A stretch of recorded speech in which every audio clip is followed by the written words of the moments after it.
ಎಲ್ಲರಿಗೂ ನಮಸ್ಕಾರ. Welcome back to my channel. ಎಲ್ಲರಿಗೂ ದೀಪಾವಳಿ ಹಬ್ಬದ ಶುಭಾಶಯಗಳು. ಎಲ್ಲರೂ ತುಂಬ ಚೆನ್ನಾಗಿ ಸೆಲೆಬ್ರೇಟ್ ಮಾಡಿದ್ದೀರಾ ಅಂತ ಅಂದ್ಕೊಳ್ತೀನಿ. ಇನ್ನು ನಮ್ಮ ಮನೆಯಲ್ಲಿ ಹಬ್ಬವನ್ನು ಹೇಗೆ ಸೆಲೆಬ್ರೇಟ್ ಮಾಡಿದೆ, ಹಾಗೆ ಹಬ್ಬಕ್ಕೆ ಯಾರೆಲ್ಲ ಬಂದಿದ್ರು ಅಂತ ಈ ವಿಡಿಯೋದಲ್ಲಿ ನೋಡೋಣ. ಇನ್ನು ಬೆಳಗ್ಗೆನೇ ಬಾಗಿಲಿಗೆ ಮತ್ತು ಮನೆ ಮುಂದೆ ಎಲ್ಲ ರಂಗೋಲಿ ಎಲ್ಲ ಹಾಕಿದ್ದಾಯಿತು. ಅದಾದಮೇಲೆ ಪೂಜೆಗೆಲ್ಲ ರೆಡಿ ಮಾಡಿಕೊಂಡೆ. ಮತ್ತು ಹಬ್ಬಕ್ಕೆ ಅಮಾವಾಸ್ಯೆ 2 ದಿನ ಇದ್ದಿದ್ದರಿಂದ ನಾನು ಫ್ರೈಡೇ ಒಂದು 3 ಒಳಗಡೆ ಪೂಜೆನೆಲ್ಲ ಮುಗಿಸ್ಕೊಂಡೆ. ಇನ್ನು ನನಗೆ ಹುಷಾರಿರಲಿಲ್ಲ, ಆದ್ರೂ ನನ್ನ ಕೈಯಲ್ಲಿ ಆದಷ್ಟು ನಿಧಾನವಾಗಿ ಎಲ್ಲ ಕೆಲಸವನ್ನು ಮುಗಿಸ್ಕೊಂಡೆ. ಇನ್ನು ನನ್ನ ಕೈಯಲ್ಲಿ ಕೆಲಸ ಮಾಡೋದಕ್ಕೆ ಆಗ್ತಾಯಿರಲಿಲ್ಲ. ಅದನ್ನು ನಮ್ಮ ಹಸ್ಬೆಂಡ್ ನೋಡಿ ನೆಕ್ಸ್ಟ್ ಇಯರು ಹಬ್ಬ ಮಾಡ್ಕೊಳ್ಳೋಣ, ನೀನು ಆರಾಮಾಗಿ ರೆಸ್ಟ್ ಮಾಡು ಅಂತಂದರು. ಆದ್ರೂ ಹಬ್ಬ ಅಲ್ವಾ, ಬಿಡಬಾರ್ದು ಅಂತ ಹೇಳಿಬಿಟ್ಟು ಹಬ್ಬ ಮಾಡೋದಕ್ಕೆ ಎಲ್ಲ ಪ್ರಿಪೇರನ್ನು ಮಾಡಿಕೊಂಡೆ. ಸೊ ಹಾಗಾಗಿ ಹಬ್ಬದ ಒಂದು ಕಂಪ್ಲೀಟ್ ವಿಡಿಯೋನ ಮಾಡೋದಕ್ಕಾಗಲಿಲ್ಲ. ಇನ್ನು ರಾತ್ರಿಯೇ ಕಜ್ಜಾಯ ಪಾಕ ಎಲ್ಲ ತೆಗೆದು ಎತ್ತಿಟ್ಟಿದ್ದೆ. ಬೆಳಗ್ಗೆಗೆ ಈಸಿ ಆಗುತ್ತೆ ಅಂತ ಹೇಳಿಬಿಟ್ಟು ಬೇರೆ ಕೆಲಸಗಳನ್ನೆಲ್ಲ ಮಾಡ್ಕೋಬೋದು ಅಂತ ಹೇಳಿ, ಮತ್ತು ಪೂಜೆ ಮಾಡೋ ಟೈಮಲ್ಲಿ ಕಜ್ಜಾಯನ್ನೆಲ್ಲ ಮಾಡಿ ಅದನ್ನು ಪೂಜೆಗೆಲ್ಲ ಇಟ್ಟು ಪೂಜೆಯೆಲ್ಲ ಮುಗಿಸ್ಕೊಂಡೆ.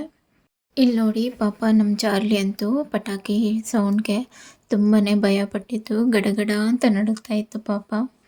ಪಾಪ ತುಂಬಾ ಹೆದರ್ಕೊಂಡ್ಬಿಟ್ಟಿತ್ತು. ಅದನ್ನು ಅವತ್ತೆಲ್ಲ ಸಮಾಧಾನ ಮಾಡೋದೇ ಸರಿ ಹೋಗಿತ್ತು.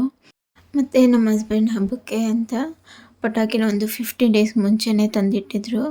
ನೋಡಿ ಎಷ್ಟೊಂದೆಲ್ಲ ಐಟಮ್ಸ್ ಇದೆ ಅಂತ. ಮತ್ತು ಹಬ್ಬಕ್ಕೆ ನನ್ನ ತಂಗಿಯರು ಬಂದಿದ್ದರು. ಅವರು ಅಲ್ಲಿ ಹಬ್ಬವನ್ನೆಲ್ಲ ಮುಗಿಸ್ಕೊಂಡು ಇಲ್ಲಿಗೆ ಬಂದರು. ಹಬ್ಬಕ್ಕೆ ಯಾರಾದರೂ ಬಂದರೆ ರಿಲೇಟಿವ್ಸು ತುಂಬಾ ಚೆನ್ನಾಗಿರುತ್ತೆ. ಸೊ ಹಾಗಾಗಿ ಅವ್ರನ್ನ ಕರೆಸ್ಕೊಂಡೆ. ಅಷ್ಟರಲ್ಲಿ ನಮ್ಮ ಹಸ್ಬೆಂಡು ಸಹ ಆಫೀಸ್ನಲ್ಲಿ ಪೂಜೆ ಎಲ್ಲ ಮುಗಿಸ್ಕೊಂಡು ಸ್ವೀಟ್ಸ್ ಎಲ್ಲ ತಂದಿದ್ದರು. ಅದನ್ನೆಲ್ಲ ತಿಂತಾಯಿದ್ದಾರೆ. ಮತ್ತು ಸಂಜೆ ಎಲ್ಲರೂ ರೆಡಿಯಾಗಿ ಮನೆ ಮುಂದೆ ಎಲ್ಲ ದೀಪ ಹಚ್ಚಿ ಮತ್ತೆ ಒಂದು ಸಲ ಪೂಜೆಯನ್ನು ಮಾಡ್ತಾಯಿದ್ದೀನಿ. ಇನ್ನು ಈ ದೀಪಾವಳಿ ಹಬ್ಬಕ್ಕೆ ದೀಪಗಳನ್ನ ಹಚ್ಚೋದಾಗಿರ್ಬೋದು, ಮತ್ತು ಮನೆ ಮುಂದೆ ಆ ದೀಪಗಳೆಲ್ಲ ಬೆಳಗ್ತಾ ಇದ್ದರೆ ನೋಡೋದಕ್ಕೇ ತುಂಬಾ ಖುಷಿ ಆಗುತ್ತೆ. ಇನ್ನು ಈ ವಿಡಿಯೋಸ್ನೆಲ್ಲ ನನ್ನ ತಂಗಿನೇ ತೆಗೆದಿದ್ದು. ಸೊ ಹಾಗಾಗಿ ಇದನ್ನೆಲ್ಲ ಅಪ್ಲೋಡ್ ಮಾಡ್ತಾಯಿದ್ದೀನಿ.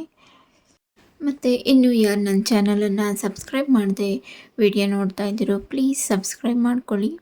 ಹಾಗೆ ಪಕ್ಕದಲ್ಲಿರೋ ಬೆಲ್ ಐಕಾನನ್ನು ಕ್ಲಿಕ್ ಮಾಡಿ, ಸೊ ದಟ್ ನಾನು ಹೊಸ ವೀಡಿಯೋಸ್ನ ಅಪ್ಲೋಡ್ ಮಾಡಿದಾಗ ನಿಮಗೆ ನೋಟಿಫಿಕೇಷನ್ ಸಿಗುತ್ತೆ. ಪೂಜೆ ಎಲ್ಲ ಮುಗೀತು. ಈಗ ಪಟಾಕಿ ಹಚ್ಚೋದಕ್ಕೆ ಹೋಗ್ತಾಯಿದ್ದೀವಿ. ನೋಡಿ, ನನ್ನ ತಂಗಿರೆಲ್ಲ ಪಟಾಕಿ ಬಾಕ್ಸ್ನ ಎತ್ತಿಟ್ಕೊಂಡು ನಾನು ಇದು ಹೊಡಿತೀನಿ, ನೀನು ಇದನ್ನು ಹಚ್ಚು ಅಂತ ಎಲ್ಲ ಡಿಸೈಡ್ ಮಾಡ್ತಾ ಇದ್ದಾರೆ. ಇನ್ನು ಈ ಪಟಾಕಿ ಬಾಕ್ಸ್ ಬಂದು ನಾವು ಪಟಾಕಿ ಚೀಟಿ ಹಾಕಿದ್ವಿ. ಸೊ ಅದ್ರಲ್ಲಿ ಬಂದಿದ್ದು ಈ ಬಾಕ್ಸು. ಇನ್ನು ಪಟಾಕಿ ಹಚ್ಚೋದಕ್ಕೆ ಔಟ್ಸೈಡ್ ಬಂದ್ವಿ.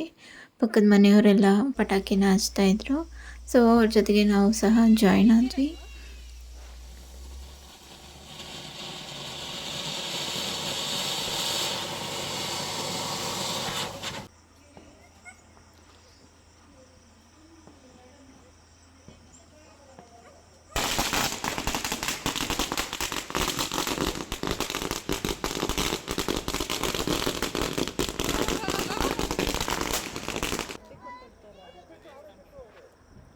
ಇಲ್ಲಿ ನಾನು ಮತ್ತು ನನ್ನ ಹಸ್ಬೆಂಡ್ ಪಟಾಕಿ ಹಚ್ತಾ ಇದ್ವಿ.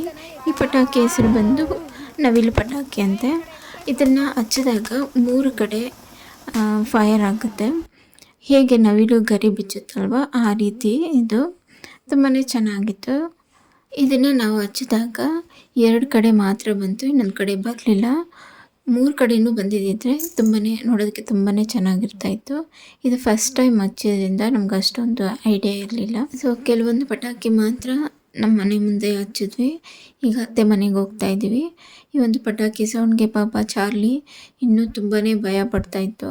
ಸೊ ಅದಕ್ಕೆ ತೊಂದರೆ ಮಾಡೋದು ಬೇಡ ಅಂಥೇಳಿ ನಮ್ಮ ಅತ್ತೆ ಮನೆಯವರು ಸಹ ಇನ್ವೈಟ್ ಮಾಡಿದರು. ಸೊ ಈಗ ಅಲ್ಲಿಗೆ ಹೋಗ್ತಾ ಇದ್ದೀವಿ. ಸೊ ಈಗ ನಮ್ಮ ಅತ್ತೆ ಮನೆಗೆ ಬಂದಿದ್ದೀವಿ. ನಾವು ಬಂದಿದ್ದಕ್ಕೆ ಅವರೆಲ್ಲ ತುಂಬಾ ಖುಷಿಪಟ್ಟರು. ಹಾಗೆ ಡಿನ್ನರ್ಗೂ ಸಹ ರೆಡಿ ಮಾಡಿದರು. ಎಲ್ಲರೂ ಒಟ್ಟಿಗೆ ಕೂತ್ಕೊಂಡು ಊಟ ಮುಗಿಸ್ಕೊಂಡ್ವಿ. ಊಟ ಮುಗ್ದಿದ್ದಾದಮೇಲೆ ಅಲ್ಲಿ ಒಂದು ಸ್ವಲ್ಪ ಹೊತ್ತು ಪಟಾಕಿ ಎಲ್ಲ ಹಚ್ಚಿದ್ವಿ. ಇನ್ನು ಇಲ್ಲಿ ಪಟಾಕಿ ಹಚ್ಚುವಾಗ ತುಂಬ ತಮಾಷೆ ಮಾಡಿಕೊಂಡು ಎಂಜಾಯ್ ಮಾಡಿಕೊಂಡು ಪಟಾಕಿ ಹಚ್ಚಿದ್ವಿ. ಇವ್ರು ನೋಡಿ ನಮ್ಮ ಭಾವ, ಇವ್ರಿಗೆ ಪಟಾಕಿ ಅಂದರೆ ಭಯನೇ ಇಲ್ಲ. ಉರಿತಾ ಇರೋ ಪಟಾಕಿ ಬಂದು ಒಂದು ಪೇಪರ್ನ ಅಂಟಿಸ್ಕೊಂಡು ಹೋಗ್ತಾ ಇದ್ದಾರೆ, ಅಷ್ಟು ಧೈರ್ಯ ಅವ್ರಿಗೆ. ಸೊ ಈ ರೀತಿ ನಮ್ಮ ಫ್ಯಾಮಿಲಿ ಜೊತೆ ದೀಪಾವಳಿ ಹಬ್ಬನ ಸೆಲೆಬ್ರೇಟ್ ಮಾಡಿದೆ. ವಿಡಿಯೋ ಇಷ್ಟ ಆದಲ್ಲಿ ಲೈಕ್ ಮಾಡಿ, ಶೇರ್ ಮಾಡಿ. Thank you.